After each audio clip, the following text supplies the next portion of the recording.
Hello hello welcome साथीहरू, मेरो mini ब्लगमा सबैलाई स्वागत छ। हामी आज अलि धेरै कामको लागि बाहिरतिर निस्किँदै थियौँ अनि मैले अलिअलि भिडियोहरू पनि खिचिहालेर अब यो यता क्यान्सर सेन्टर छ क्या हाम्रो यहाँ टाथलीतिर क्यान्सर सेन्टरमा नि भिडियो खिचेर हामी अहिले फर्स्टमा त हामी मोबाइल किन्न जाने अनि मोबाइल किनेपछि अन्त जाने भनेको मोबाइल पसलमा नि पुग्न थाल्यौँ। मोबाइल पसलमा पुगेर मैले भिडियोहरू गराएँ, अलिअलि घडीहरू नि हेरेँ।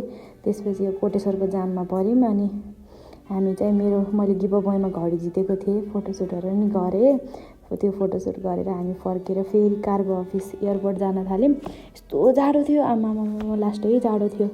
अनि कार्गो अफिस नि पुगेर हामीले त्यो मोबाइल पठाइदिउँ कार्गो गरेर सामानमा, अनि पठाएर फेरि फर्केर खाजा खान थाल्यौँ।